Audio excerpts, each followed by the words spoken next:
I will announce this at the end of this program as well, but I am going to be launching a digital course that both of you ladies might be interested in, and I will be launching it in the vicinity of March the 1st. And the digital course is called Reinvent You.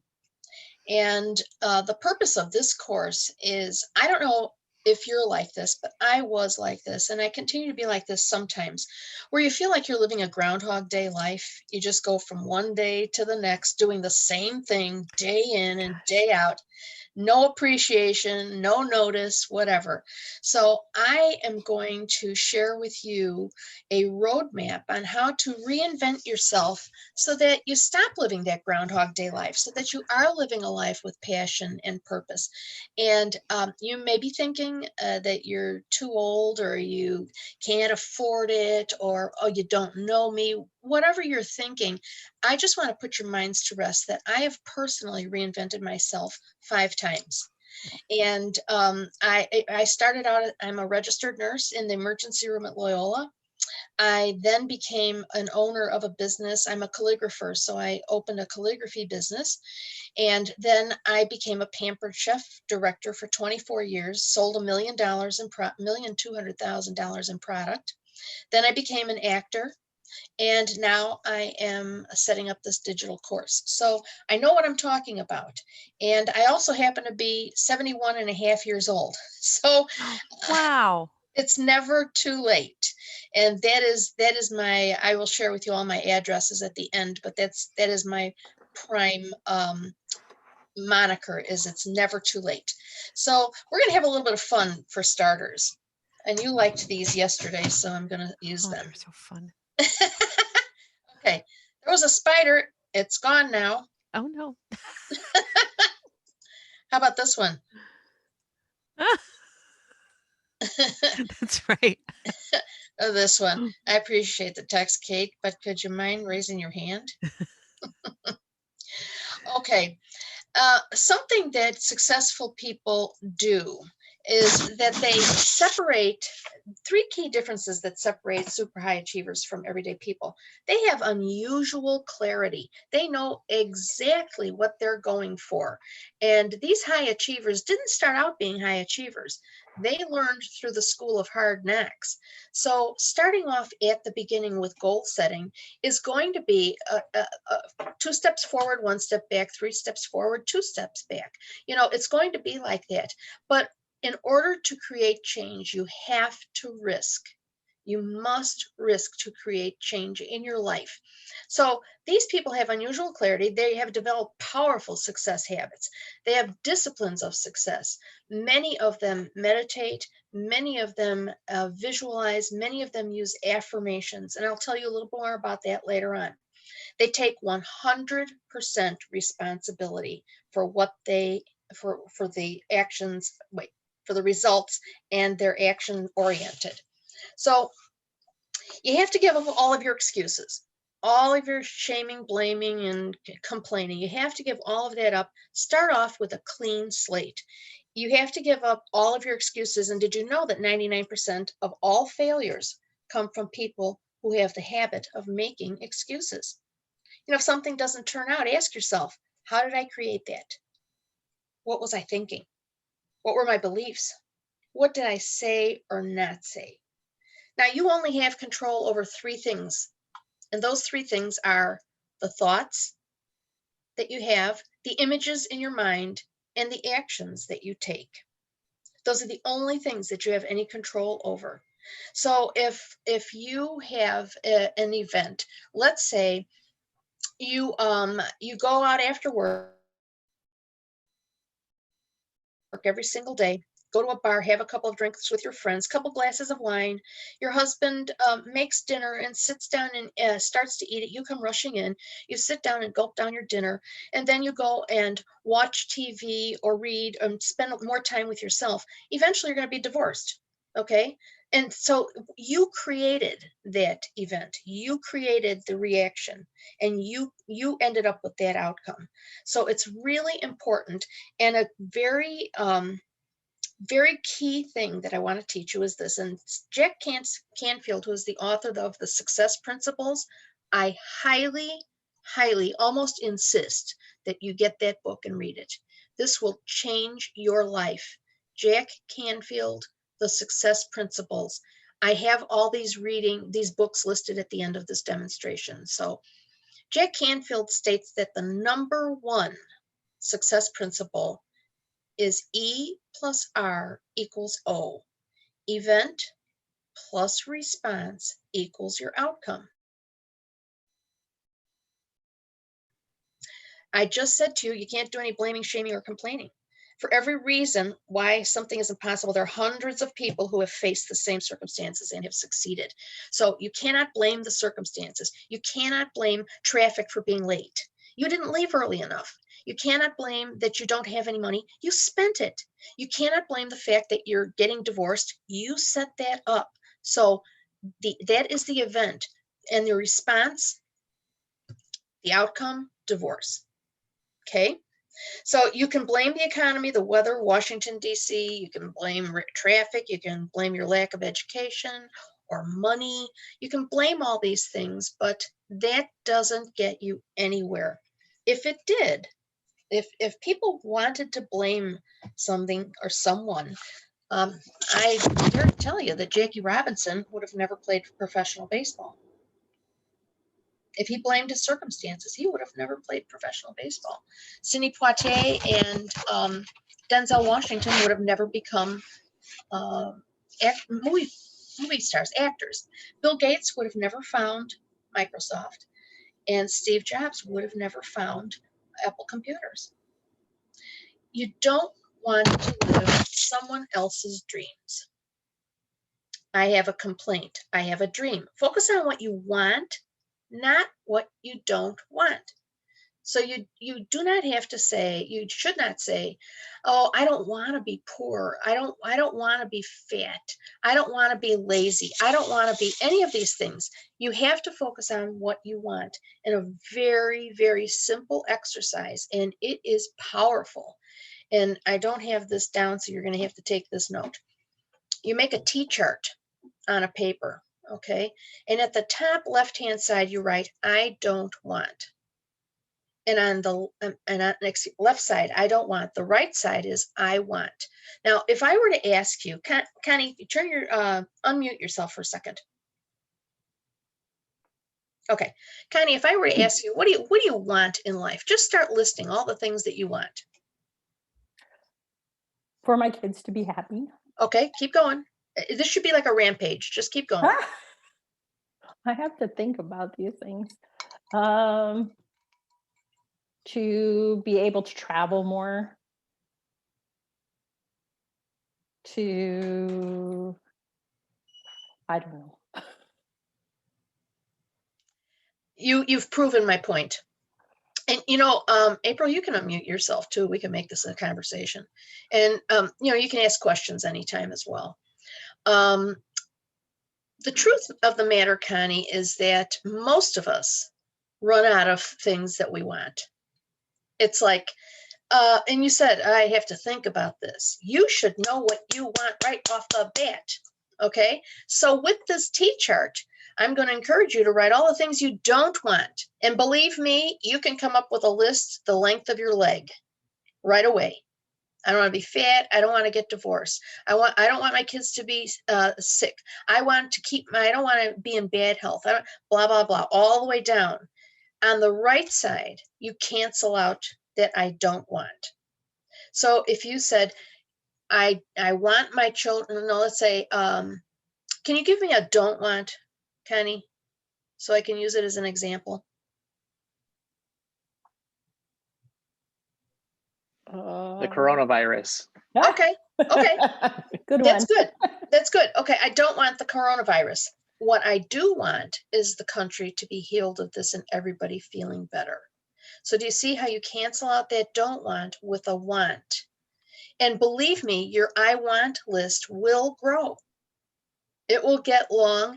And then what you do is you tear that paper in half and you have your list of everything that you want. Very, very easy.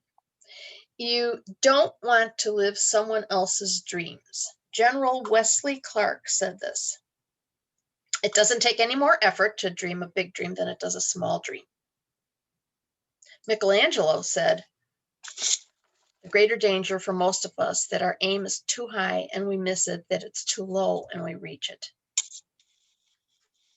Now, I wanted to share a story with you. And this, I have 2 or 3 really intriguing stories.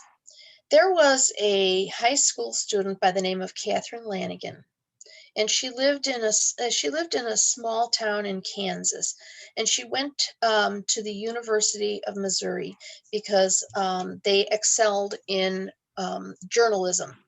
And in high school, she was the editor of the yearbook. She was the editor of the newspaper. She was a straight A student. She was a gifted writer.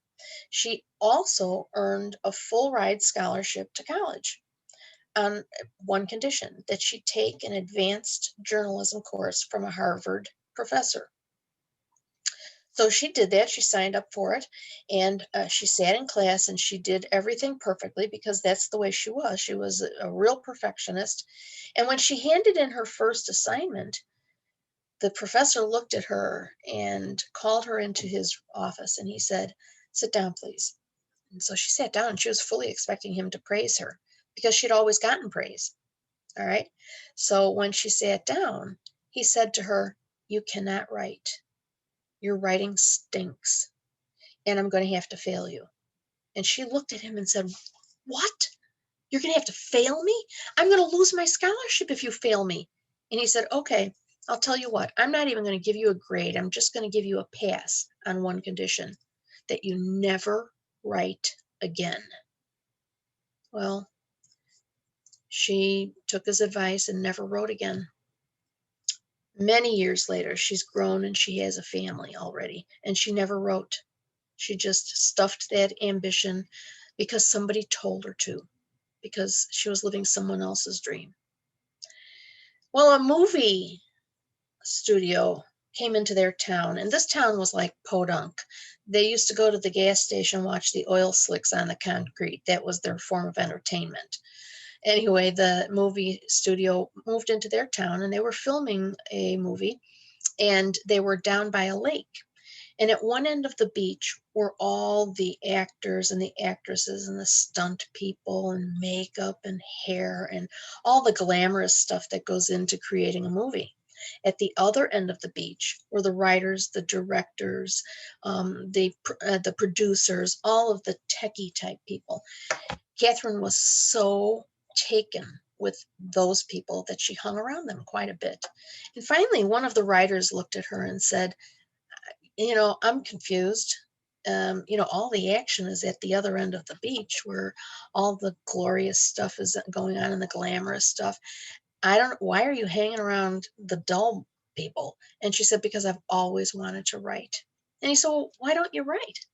And she said, "Because a journalism professor from Harvard told me that I can't write and told me that I should never write again." Well, this writer just looked at her and said, "Boy, that's a heavy-handed approach, isn't it?" He said, "I'll tell you what, you go home and write something and let me be the judge of it." So she went home. Took her about a year to do this. And she sent it to him, and this was what the result was. You know what? For 17 years, we were deprived of her genius. For 17 years, she was living someone else's dream. For 17 years, we didn't get to see these wonderful movies. And she has continued to write, and she writes for television now. So if you keep doing what you've always done, you'll get what you've always gotten. You are the person that stayed on the job. You are the person who ignored your intuition. You are the person you are the one who bought it. So in short, your thoughts, you created through your thoughts, you created the feelings, you made the choice, you said the words, and that's why you are where you are now. If you think you can or you think you can't, you're right. Said by Henry Ford. To succeed in today's competitive job market, and both of you have jobs, Build a career that leverages your unique passions and your talent, and focus on the word passions and talent. It's almost certain that at some point you'll need to reinvent yourself professionally and ensure that others recognize the powerful contribution that you can make. Why don't people set goals? Well, there are quite a few reasons why people don't set goals. The first one is it's never been modeled to them. It just hasn't. And what happens is they don't know how to set goals. It was never taught in school. Do you remember any teacher teaching you how to set goals? They just don't teach it. They also don't teach budgeting, which kills me. These kids go off to college and boy, they blow through all the money because they don't know how to budget. But that's another topic. They were possibly discouraged or teased like Catherine Lanigan was. They were never given instructions on how to set and achieve a goal. And the biggest reason why people don't create goals is because of failure or fear of failure or rejection. One of the things that is implicit with goal setting is you need to share it with somebody. And that is a scary concept. Sharing it with somebody means that you will be held accountable, whether you want to or not, whether they intend to or not, but they will come up to you at some point in time and say, hey, did you ever? Okay, that accountability has muscle in it. It does. And by sharing your goal with somebody, it gives it credibility, it gives it substance, and it says that you're all in, you're giving it your skin.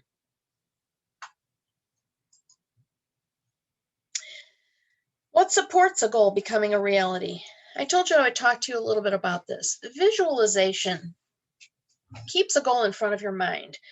Do you know that your subconscious mind cannot tell the difference between a real or a vividly imagined event? I'm going to repeat that. Your subconscious mind cannot tell the difference between a real or a vividly imagined event.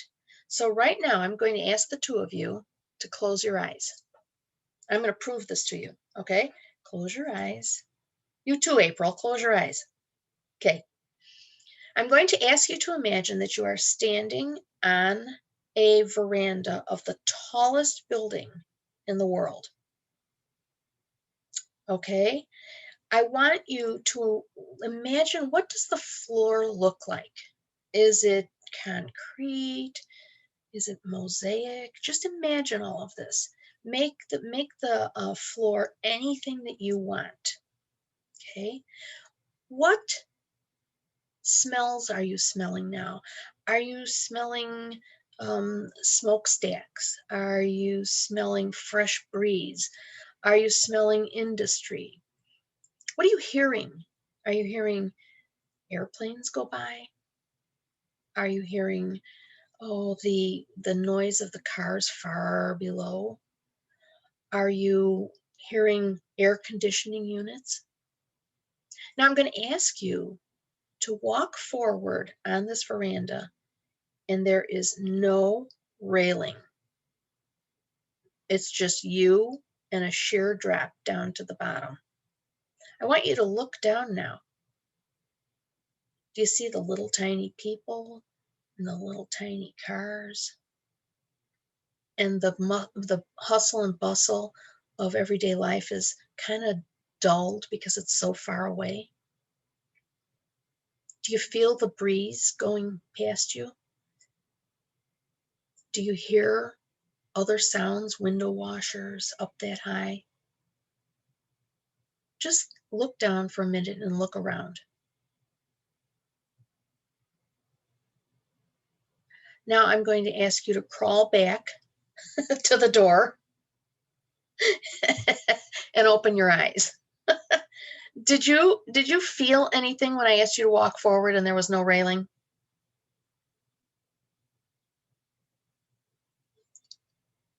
You have to unmute.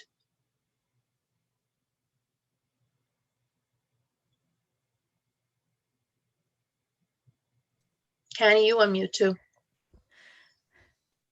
April, did you feel? I felt woozy because I don't like heights. Yeah, really. See? And Connie, did you feel anything?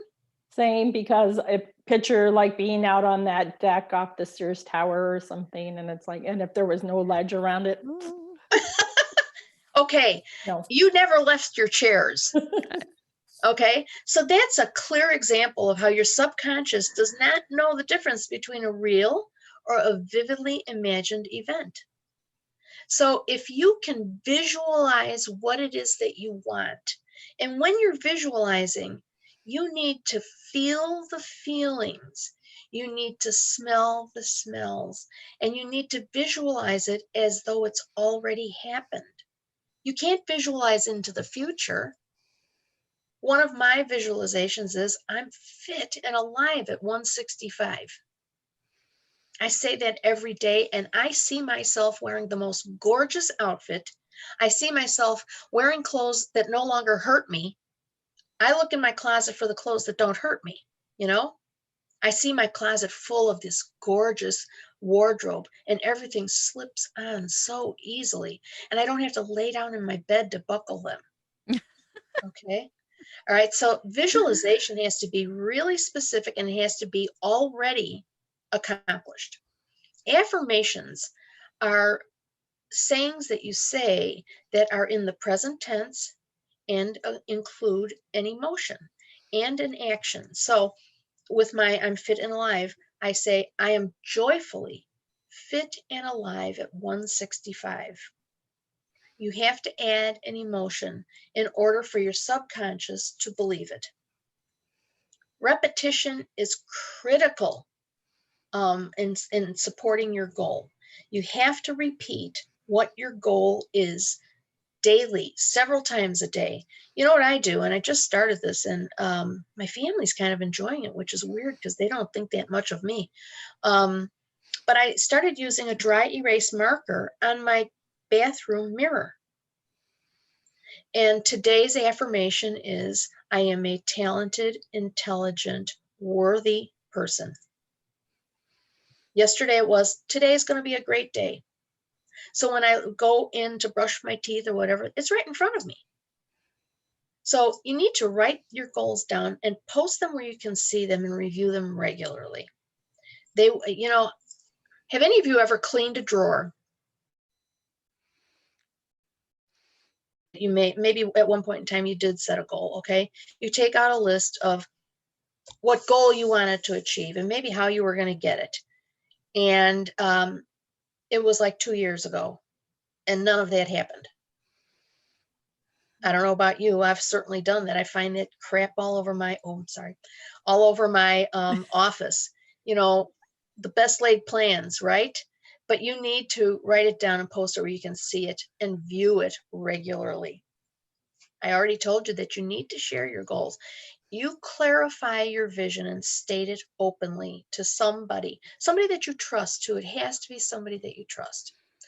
Can't be somebody that's going to make fun of you or hold you accountable in a mean way. I thought you were going to lose weight. You know, you don't want to share it with that person. For sure, you know what? And then a really, really big component of making a goal become a reality is considerations. You know, you're going to run into obstacles. You're going to run into roadblocks. You're going to experience fear. You always plan to stay on track or an idea that might get in the way. How many times have you had a goal and something occurred that threw you, way off the mark? Okay, you have to plan for those. So when you're writing down your goal, you have to identify some of the things that would prevent you from getting it. For instance, my losing weight, for instance. What prevents me from losing weight is obviously overeating. So I joined Weight Watchers. I planned for that roadblock. Really, really important. Visualization and considerations are two of the most important aspects of making a goal become a reality. Mm-hmm. All right. I'm like Steve Harvey. Page 4. Okay. You don't remember Steve Harvey. I do. Oh, good. One of the main reasons people don't get what they want is they haven't decided what they want. They haven't defined their desires in a clear and compelling detail. You know, when you were a baby, you knew what you wanted. When you cried, you wanted food, and you cried and you cried and you cried until you got food. And then you became a toddler and you wanted that electrical outlet. And you were going to crawl over there and be taken away and crawl over there again and be taken away. And then you became a smaller child. And what happened? You were told, don't, stop, be careful, get out of the way. All right. They say that children between the ages of 5 and 8 hear the words no something like 55 times a day. All right. And that's what actually shapes you. That's what puts the constraints on you when you're creating a goal, is the fact that you were told no so many times. Money doesn't grow on trees. How many of us grew up with that phrase? Okay. You know, you should be a housewife. You should stay at home and take care of the kids. All right. You have to know in a clear and compelling detail what it is that you actually want. Okay. Jack Canfield talks about a BHAG, BHAG, which is a big, hairy, audacious goal. And I'm gonna have to see here just a second. I want to see. Okay, yeah, a big, hairy, audacious goal. This is a goal that will quantum leap you into your success. It is something that is totally unimaginable. You have no idea how you're going to get that Ferrari. You have no idea how you're going to get that summer home in Palm Springs. No idea whatsoever. But when you start visualizing it, you start saying, I see my house. It is a ranch home in Park City, Utah, nestled in between the mountains, and it's decorated in traditional furniture. We have a huge sunroom, and it has all nice antiques. And you hear how I'm going into detail about how I'm imagining this. A dream board is a vehicle that you can use. I'll show you mine. This is my dream board, okay? You can't capture all of this right now, but a dream board. And I encourage people to create a dream board, because a dream board, what does it do? It puts your goals in picture form. Your subconscious, remember, needs pictures. You put your goals in picture form, and when you review it daily. So I'm going to share a quick story with you, and then I'm going to share another story with you. So you got 2 stories coming. When I was 5 years old, I hated, and I still hate, winter. I can't stand winter. And so I am the oldest of 8 girls and 1 boy. And he is the youngest. My dad said my mom was hard of hearing. Every night he said, do you want to go to sleep or what? And she said, what? Anyway, I asked my parents for a mink coat because I couldn't stand the winter. And my mother looked me eyeball to eyeball and said, you are out of your mind. You have 7 sisters. You will never get a mink coat. Shot down. I just lived my life, right? Got married to the man I loved, the man who gave me just anything that I wanted. And one day he used to give me jewelry and send me on trips. He is the most generous guy in the world. So I thought, this is my ace in the hole, right? I asked him to buy me a mink coat, and he said, I will never buy you a mink coat. Now I'm at square one. So what I did was, on my dream board, I posted in the center of the dream board. I always wanted a mink coat that was long enough for me to kick when I walked, had turned down collar, turned up cuffs with a button here. Okay. So I found a picture of the coat that I liked, put it in the center of my dream board. And every single day after I meditate, I look at my dream board and I visualize everything that's on there. Well, one day we were in a elite repeat shop, or if you don't know what that is, it's a resale shop in Lake Geneva, Wisconsin. And we walked in there, and as God is my judge, in the corner, attached to one of those big rings, is the coat, the actual coat. I ran over there, and I was trying it on with the ring, just, putting it on like this. Okay. It fit me like a glove. It was made for me. And it was only $2,000, well worth over $10,000. But then I let doubt come in. And I realized that my son was getting married in 3 months, and I really should not endure that expense. But every time I went up to Lake Geneva with my friends or whatever, we always went to the Elite Repeat shop and we petted my coat and twirled around in it. Everybody had to pet it. Everybody got to twirl around in it. We became like a cult. All right. Well, Andy got married. And the following June, a good friend of mine was diagnosed with stage 4 lung cancer. And I went to visit her in the ICU at Good Samaritan Hospital. And we had a great visit. She was intubated. She had a tube, and but we still visited. She had a little whiteboard that she wrote on. And on the way home, I stopped off at the Jewel to pick up some things for chili. Now, if you're making chili, it's mostly canned goods, right? I usually don't buy canned goods, but a bunch of canned goods in my bag. And our parking lot at our Jewel store is pitched like at 45 degrees. And when I came out, wouldn't you know, there was a hole in my bag, and all these cans were erupting from this bag, rolling under trucks and cars and into the carts and all that stuff. I was swearing like, you know what? And I thought to myself, wait a minute, wait. Linda would give anything to be picking up these canned goods. And I went home and I kind of cooled my jets. And I started to train somebody within my Pampered Chef team. And when we hung up, she was a challenge. And when we hung up, I slammed my hand on my desk and said, oh my God, if she had a brain cell working, she'd be dangerous. And then I remembered, wait a minute, Linda would give anything to be sitting at her desk. And at that precise moment, I picked up the phone, I called the Elite Repeat shop and I said, hello? I said, do you still have that coat in the back corner? And they said, wait a minute. Are you the lady that comes in and pets it? And I said, yes. They said, yeah, we still have it. And I said, do you think they would take a little less money for it? It was December the 7th and no, December the 6th. And they said, well, let us call the owner and we'll see. So on December the 7th, I went back and visited Linda again. And on my way home, they called me and they said, we can't find the owner. They're not answering their phone. We're going to make an executive decision. If you pay cash, we'll take $1,600. I said, sold. I didn't know where I was going to get the money. I knew I could work on that later on, but I wanted that coat. And then I said, oh boy, I have no idea when I'll get up to Lake Geneva. And she said, well, you know what? My husband's driving down to Indianapolis tomorrow. Do you want him to bring it to your house? Law of attraction. This is the law of attraction. Okay. Linda died on the 8th of December. And I went to her wake and I walked up to her casket and I twirled around in this beautiful mink coat.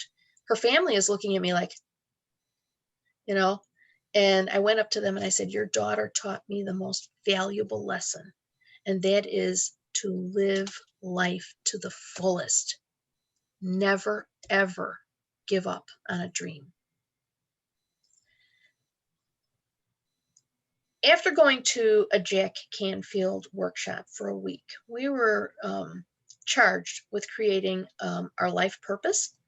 Very daunting thing because I'm both right and left brain. I say there's a lot of traffic up here and no lights. That's me. You know, I'm into medicine and numerics and that kind of stuff. And yet I'm a calligrapher, I'm an actor, I'm a singer. So very right and left brain. Lots of turmoil up here. Coming up with a life purpose statement was very difficult for me, but by the end of the week I had it. The other assignment was to come up with a bucket list. I don't know about you, but I never created a bucket list. I always thought it was just, you know, kind of a frivolous, endeavor.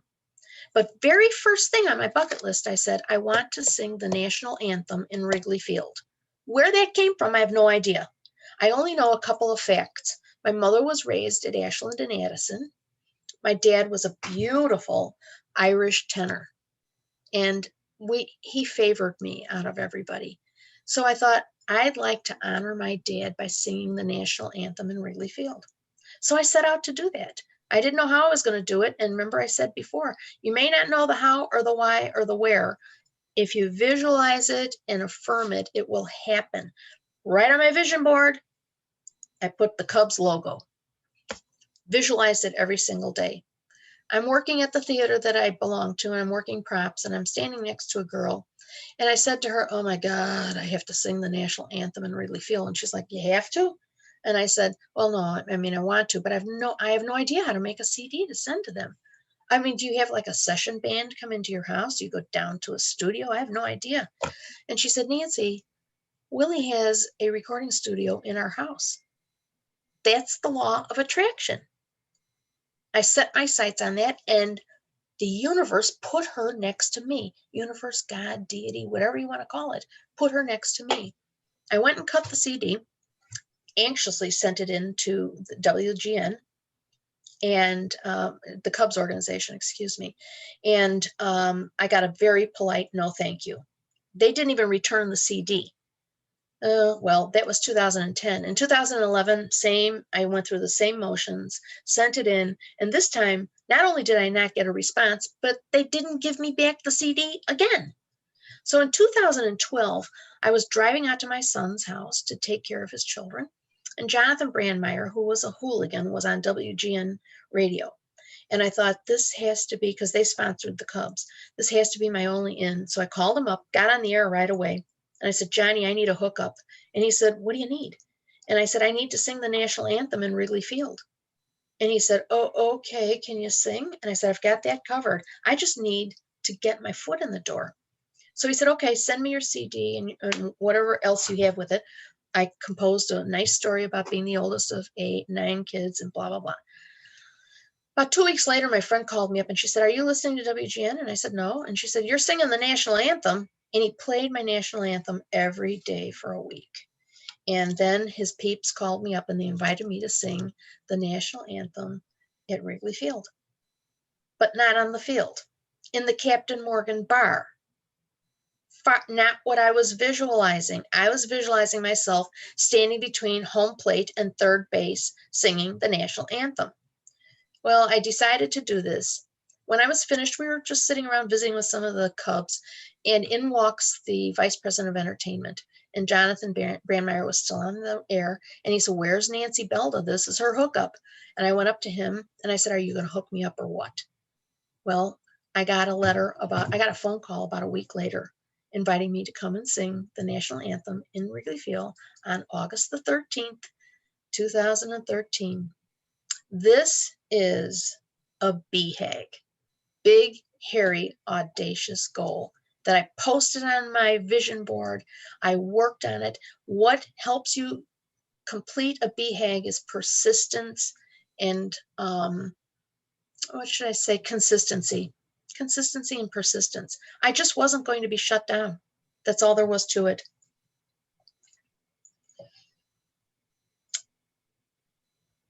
After this, I became fearless.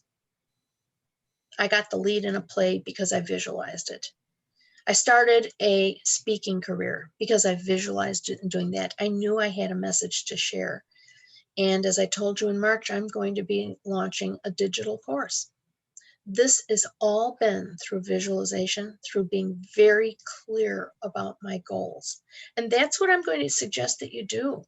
Sit down and be very clear about what it is that you want in 2021. We're going to have to live with COVID. So how can you make the best of living with COVID? What are the things that you dearly want? You don't know how you're going to get them, but all you have to do is start to visualize it and affirm it and post it so you review it every single day.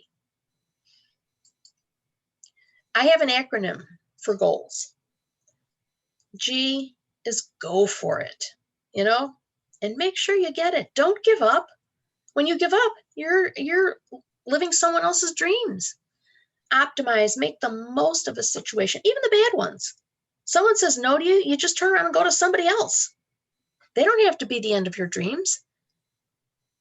You have to use your resources. That could be money, opportunities, even opportunities that don't really present themselves right away. You never know. I know both of you are good at networking. How would you ever know that a person that you networked with led you to somebody who employed you? Whatever your businesses are, networking is actually the key to everything. Okay, your attitude is key. You have to believe that your goal is possible. You have to. And no matter what you say, the way you think and the feel and respond to everything matters. It really does. E plus R equals O. The way you think, feel, and respond to everything matters. Leave room for considerations. Those were the roadblocks, the fails, the U-turns that you have to take. How many times have you been in the shower and all of a sudden, boom, an idea comes to you? Take advantage of it. Don't stall. Get out and work on it right away. Stay the course. Be persistent and consistent. It's so important. You know, we all fall prey to sadness, depression, a lack of enthusiasm. You have to recognize that and claw your way out of that the moment you recognize it. That's why you have to say the way you think and respond and feel matters. It does. When you want to set a goal, ask yourself these questions. What do I want to accomplish? What do I want to experience? I'll put this, I will tell you this like with the Wrigley Field thing. What did I want to accomplish? I wanted to accomplish singing the national anthem. What did I want to experience? The actual standing on the field. What do I want to acquire? I wanted to acquire that date. And what do I want to be? I wanted to be singing the national anthem. And nothing was going to keep me from doing that. I would still be sending in my CDs this year if I didn't get it. Being consistent and persistent is the name of the game.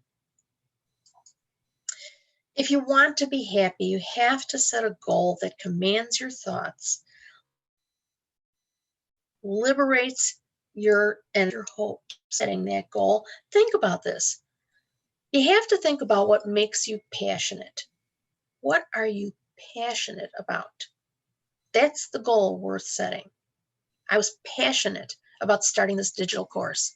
And believe me, at the age of 71, this isn't easy. Learning this technology and all that other stuff, but I am passionate about doing this because I know women need what I have to share.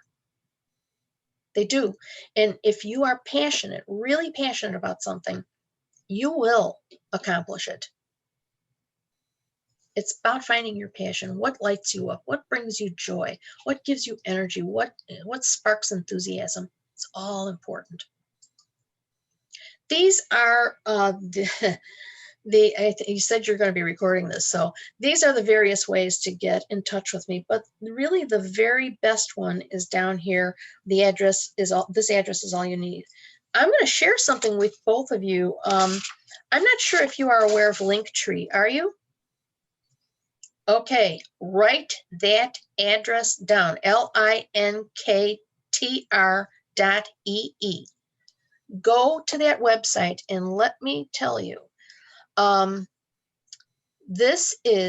you can only use this on a computer. It is a application that lists all of your online contacts. So whenever, like on my what is it? Oh dear. What? Shoot. Okay, Linktree. If you click Linktree, you will get my, why am I going blank all of a sudden? My Facebook address, you will get my LinkedIn address, you will get my Instagram address, you'll get all of it just clicking on. So at the end of any bio, at the end of any communication, all you have to do is list your Linktree address and it will put people in contact with you in all those ways. You should be going, see, but I mean, look at all of these addresses. Who could remember all that, right? Just go to Linktree and you'll get all of it. Now, at the end of January, I am going to be offering a free masterclass. And the masterclass will be an overview of my digital course. I will be sharing with you the 5 steps that you need to take to begin to reinvent yourself. I will be sharing stories. I will be taking you through my personal roadmap. I have lots of tools in my toolbox, but I'm going to be doing 3 master classes in February. And then the digital course itself will launch on March the 18th, excuse me. Okay, so if you would like my 5 tried and true steps on goal setting, send me your email address and I will give that to you. I will send it right back to you. I'll send it to you today. Okay, so you can email me at nancy@nancybelda.com.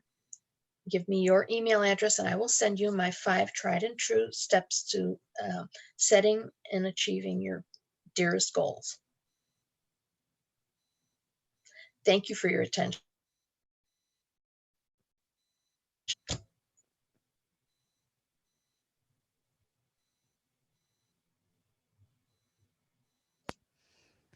All right. Thank you. Thanks for You're welcome. joining It was us. nice to see you. Nice to. Oh, no worries at all. Thank you, Connie, for being an attentive listener. I Yeah. appreciate it. And David Genty, he joined us too. He's Okay. anybody Well, hi, have any David. questions? It's nice to. Yeah, I'm willing to take questions right now. Yeah, anybody got questions? How do you get over the mindset of setting goals and then not setting them big enough? So, you know, with the fear that you're not going to achieve them, and getting out of that mindset. Sure. Did you think that in any way, shape, or form I was going to sing the national anthem when I started out? This was a BHAG. It was way out there. But what you need to do is you need to first visualize it. Visualizing it every single day and using affirmations the universe cooperates. Remember, your unconscious mind can't tell the difference between a real or a vividly imagined event. And so if you think that this goal is way off too far, that's exactly the goal that you want to set. You don't want to set little goals. Okay, you want to set that big goal and you want to visualize it every single day. I promise you, you know what the mind can conceive. What is it? His name? What, I can't remember that quote now. But you know, whatever you can conceive of, you can make happen to you. You can. Remember the fur coat? You know. All right. I'll tell you an interesting story. I now own 4 mink coats. Don't even ask. But the one is the real triumph for me. So if it seems too far away or too audacious, that's the goal that you want to set. Just imagine for a second, the utter joy you would experience when you achieved it. That's something that you need to visualize. Okay? If you say to yourself, well, I'm on to the grocery shopping today, what kind of joy is that? You know? Or I want to move up in my business. Okay, if you want to become, let's say, a vice president, okay, and you get there, it's still the same job, it's still the same office, it's still the same building. That's not audacious enough. Audacious is I want to be the president and the CEO of the business, because then you're in control. Did that answer your question? Mm-hmm. Yeah. Good. Anybody else? All right. Well, thanks, Nancy. I appreciate you Well, I guess we're visiting with finished. us today. Oh, listen, I really appreciated meeting all of you. And good, Connie, what business are you in? I work for a nonprofit. Oh, really? You know, I speak for nonprofits. So if they ever need a speaker, make sure you contact me. I have a lot of topics Okay. that I speak on. Okay. Okay, I will look it up. Thank you very much. It was nice to meet all of you, and good luck. Yeah. Thanks, Nancy. Sure. Thank Bye-bye. you. Enjoy the rest of the day. Oh, thank you. Mhm.